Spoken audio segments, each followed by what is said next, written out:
کیونکہ ہم مسلمان اور انسانیت کے حقوق سے کوسوں میل دور چلے گئے. اگر ہم 5 وقت کی نماز پڑھنے والے روزانہ بھی طے کریں, ہم کہتے ہیں ہمارے جیسے تو پرہیزگاری ہوئی نہیں. نماز بہت اچھی بات ہے, لیکن مسلم کا حقوق اللہ کی بارگاہ میں اس وقت تک معاف ہی نہیں ہوتا جب تک مسلمان خود معاف نہیں کرے. اللہ چاہے گا تو اپنے حقوق معاف کر دے گا, چاہے گا تو اپنے حقوق معاف کر دے گا.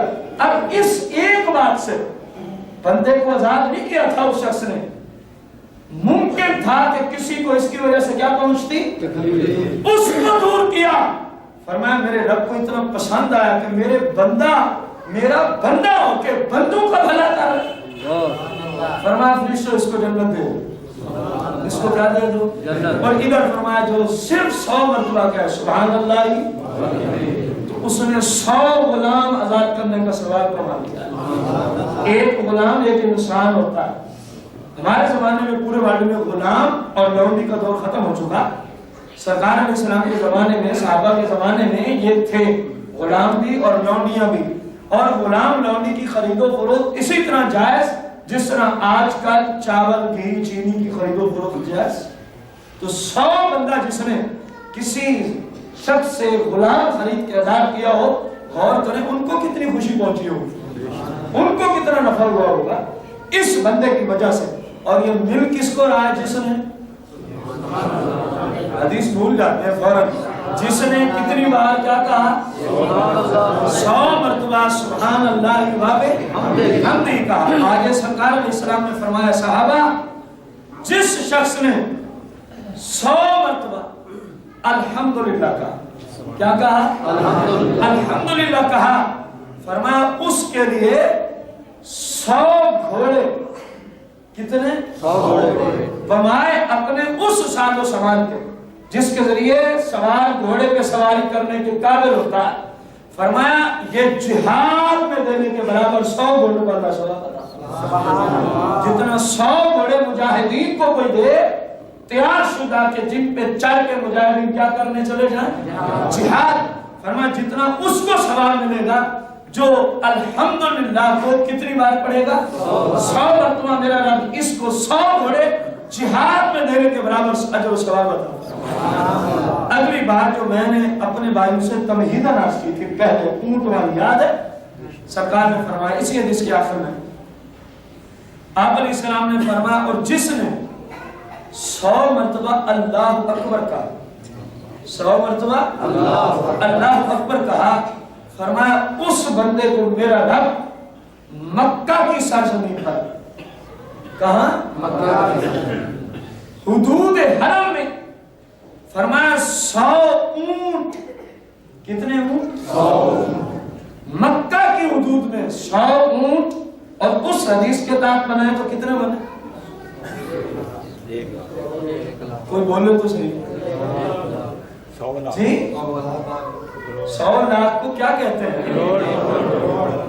1 کروڑ, کیونکہ یہاں ہے مکہ کی سرزمین میں 100 اونٹ ذبح کرنے کا ثواب, اور وہاں 1 اونٹ ذبح کرو تو ثواب ملتا ہے 1 لاکھ کا, تو 100 لاکھ بنتا ہے 1 کروڑ. بھائی غور کر, 2.5 سے 3 منٹ میں بنتا 1 کروڑ اونٹ اللہ کے راستے میں ذبح کر کے اس کو تقسیم کر کے جتنا اس کا ثواب ملتا ہے.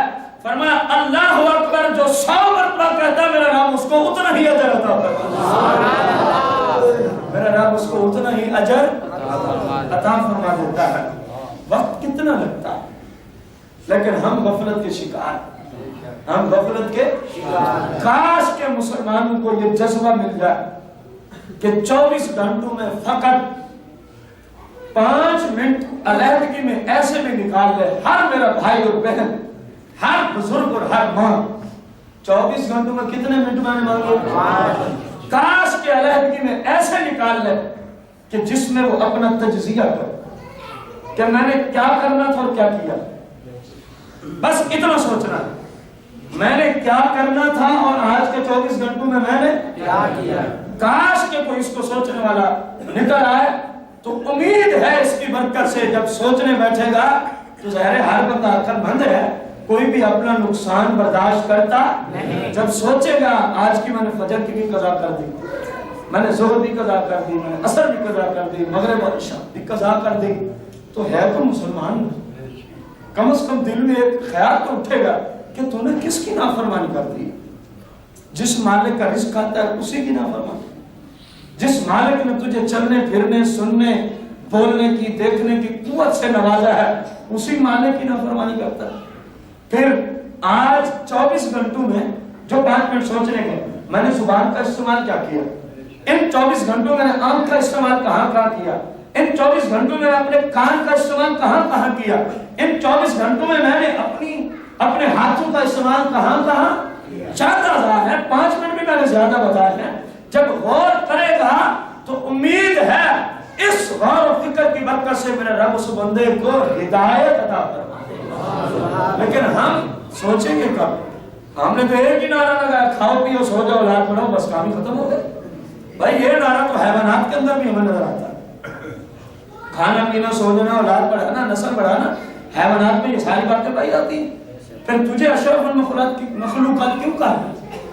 تجھے انسان بنا کے سب سے اشرف بنایا, کوئی وجہ ہے تو آخر اشرف کا ہوا. بے شک بقایا بنایا ان کو بھی اللہ نے, بنایا ہمیں بھی اللہ نے. وہ ماں بہن امتیاز کیا چیز ہے؟ اللہ کی عبادت. اللہ نے عقل دیا, شعور عطا فرمایا, پھر شریعت کو سمجھانے والے ہر زمانے میں ہم نے پیدا فرمائے. یہ اس کا عظیم احسان ہے. اگر وہ علماء کو پیدا ہی نہ فرمائے تو اس سے کوئی پوچھ سکتا نہیں. تو پھر ہمیں کیا پتا چلے گا حلال کیا ہے حرام کیا ہے؟ رب کا احسان ہے کہ نہیں کہ اس نے 1400 سال بیت کے سرکار کو گئے ہوئے, لیکن سرکار کے حقیقی وہ رسا آج تک چلے آ. وہ علماء عمل علماء حق کا ہے. سرکار کی اپنی حدیث بھی ہے کہ انبیاء کی وراثت دین ہے, علم شریعت ہے. تو جو جتنا اس کو سیکھ لیتا ہے اتنا ہی اپنے نبی کی وراثت سے حصہ پا لیتا ہے. ابے کی وراثت پہ تو جھگڑتے بھی ہیں, قتل و غارت بھی کرتے ہیں. کاش کہ کبھی سرکار کی وراثت کو پانے کے لیے بھی ذہن بن جائے. کاش رسول اللہ صلی اللہ علیہ وسلم, یہ اللہ کا کتنا کرم ہے. اور فرمایا جو بندہ صرف کتنی مرتبہ اسی طرف آئے 100 مرتبہ کیا کہے اللہ اکبر. مکہ شریف میں فرمایا 100 اونٹ ذبح کر کے اللہ کے راستے میں دینے کا جتنا ثواب ہے اللہ اکبر 100 مرتبہ کہنے کا میرے رب اتنا ہی اجر عطا فرمائے. اب ٹائم لگنا ہے 2.5 سے 3 منٹ, 2.5 سے 3 منٹ. کاش کہ ہمارا اس طرح بھی کبھی ذہن بن جائے جس طرح روزانہ 9 بجے 8 بجے 11 بجے 10 بجے فلم ڈرامے اور گانے بازے کے لیے ٹائم نکالتے ہیں نا ہم, کاش کہ کبھی اللہ کے ذکر کے لیے لائبریری میں بیٹھ کے بھی ہم ٹائم نکالنے والے. کاش جس طرح روزانہ دوستوں کے ساتھ صبح یا شام کو کسی بھی وقت باہر گھوم پھر کے مختلف مسلمانوں کی عزتیں پوار کرتے ہیں, کبھی غیبت کی دنیا میں, کبھی چغلی کی دنیا میں, کبھی کس انداز میں. کاش کہ آج ہم مختلف دکانوں پر, حماموں پر, چوکوں پر, مختلف جگہوں پر, سیر گاہوں پر, پارکوں میں بیٹھ کے جس طرح مسلمانوں کے خلاف ہم چغلیاں, غیبتیں, ان کے اوپر بہتان تراشیاں, مختلف قسم کے گناہ کماتے ہیں اس کی زبان کے ذریعے. کاش وہ وقت امت مسلمہ پہ آ جائے کہ بیٹھے ادھر ہی رہیں جس طرح آج ہے, لیکن حالات تبدیل ہو جائیں. زبان سے کسی کی غیبت نہ ہو, اگر ہو تو اللہ اکبر کی سطح بلند ہو. کاش کہ ایسا وقت امت مسلمہ پہ آ جائے, امت مسلمہ بیٹھی پارک میں ہو, بجائے کسی پر بہتان ڈالنے کے, کسی کی عزت خراب کرنے کے, اس کی زبان سے نکل رہا ہو سبحان اللہ سبحان اللہ. کاش کہ ایسا ذہن مسلمانوں کو مل جائے, کاش کہ ایسا ذہن مسلمانوں کو. اور یہ کوئی مشکل کام نہیں ہے اگر ہم کرنا چاہتے ہیں. دیکھیں نا اللہ کی نافرمانی ہے ان تمام کاموں میں جو میں نے ابھی چند گنوائے. جب بندہ وہ کر لیتا ہے تو اللہ کی فرما برداری والے کام نہیں کر سکتا ہے. صرف غفلت کا شکار ہے. صرف کس چیز کا شکار ہو گیا؟ غفلت کا شکار ہو گیا. رسول کائنات فخر موجودات علیہ الصلوۃ والتسلیم کا فرمانے علی شان ہے. غور کرنا, آپ صلی اللہ علیہ وسلم نے ارشاد فرمایا جس مسلمان نے صبح اور شام 100 مرتبہ سبحان اللہ کہا، یعنی 100 مرتبہ صبح اور 100 مرتبہ شام۔ فرمایا یہ اس مسلمان کی طرح ہے جس نے 100 حج کیا۔ سبحان اللہ۔ 100 حج کے لیے کتنے سال درکار؟ سال میں ایک دفعہ حج ہوتا ہے تو 100 سال درکار نہیں۔ پھر آنے جانے کے لیے جو وقت، جو قیمت، ہم تو اپنے وطن کی بات کریں گے، آپ کے لیے جو حدیث سمجھ کر ہے وہ لگتا ہے وہ بھی آپ کے سامنے ہے۔ پھر کم از کم 15 سال کے بعد ہی بندہ بالغ ہوتا ہے، بالغ ہوگا، پھر آگے 100 سال درکار ہوں گے۔ پھر ہر سال حج کی سعادت بھی اگر اللہ کرے نصیب ہو جائے تو اتنا لمبا چوڑا وقت، اتنی لمبی چوڑی قیمت سرکار نے فرمایا یہ تو اس کو بھی مل سکتی ہے جو 3 منٹ، میں کہہ رہا ہوں یہ تفہیم حدیث کے جملے، 3 منٹ صبح دے دے اور 3 منٹ شام کو دے دے۔ 100 مرتبہ کہہ لیا کرے صبح سبحان اللہ اور شام کو کہہ لیا کرے 100 مرتبہ سبحان اللہ۔ فرمایا یہ اس بندے کی طرح ثواب کما لیتا ہے جس بندے کو رب نے 100 حج کرنے کی توفیق عطا کی۔ رسول کائنات، یہ نفلی حج مراد ہے، فخر موجودات علیہ الصلوۃ والتسلیم نے اپنے صحابہ کرام علیہ رضوان کو مختلف انداز میں کیا کچھ عطا نہیں فرمایا جو آج ہم تک بھی پہنچ چکا ہے۔ میرے بھائی غور کرو، رسول اللہ صلی اللہ علیہ وسلم نے کتنی آسانیاں ہمارے لیے پیدا کر دی ہیں۔ اگر ہم تھوڑا سا غور و فکر کر لیں کہ یار میری زبان کا استعمال کیسا ہو رہا ہے، میری آنکھوں کا استعمال کیسا ہو رہا ہے، میرے ہاتھوں کا استعمال کیسا ہو رہا ہے، کانوں کا استعمال کیسا ہے، پاؤں کا استعمال کیسا ہے، کہیں اسلام کے خلاف تو نہیں؟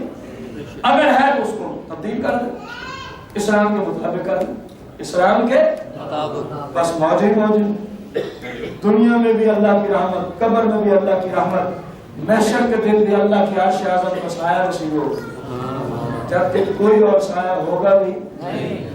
اور کب نصیب ہوگا؟ جب سرکار کی شریعت و سنت کے مطابق زندگی بسر ہے، سرکار کی شریعت و سنت کے مطابق۔ میرے بھائی بہت ساری کثرت کے ساتھ اس طرح کی احادیث مبارکہ ہیں جن کو ہم نے اس مستقبل قریب میں آنے والی کتاب کے اندر جمع کر دیا ہے۔ آپ بھی دعا فرمائیں، میں بھی دعا کرتا ہوں اللہ اس کتاب کے چھاپنے کے معاملے میں جو اسباب ابھی تک مہیا نہیں ہوئے، جو مسائل ہمارے لیے ہیں، اللہ اپنی رحمت کے صدقہ ان کو دور فرما دے، اور جلد از جلد یہ کتاب میرے اور آپ سب کے ہاتھوں میں ہو۔ تقریباً 70 سے 71 صفحات پہ مشتمل ایسی ہی پیاری پیاری احادیث مبارکہ پر اس کتاب کو تالیف کیا گیا۔ اللہ سے ہم ان مبارک گھڑیوں میں دعا وہ ہے کہ اللہ اس کتاب کے معاملے میں ہمیں آسانیاں عطا فرمائے اور اس کو جلد از جلد منظر عام پر لے آنے کی اللہ ہم سب کو، خصوصاً مجھے اور جو میرے معاونین ہیں اس کتاب میں لکھنے والے، لکھوانے والے، اللہ ہم سب کو اس کی ہمت دے تاکہ جلد از جلد یہ عظیم احادیث کا ذخیرہ ہمارے مسلمان بھائی اور بہنوں تک پہنچ جائے۔ اللہ سے دعا ہے اللہ اس کتاب کو میرے لیے اور میرے تمام معاونین کے لیے قیامت تک کے لیے نفع بند بنائے، اور قیامت کے دن اس کے توسل سے اللہ ہم سب کی بخشش فرمائے۔ آمین بجاہ نبی کریم علیہ الصلوۃ والتسلیم۔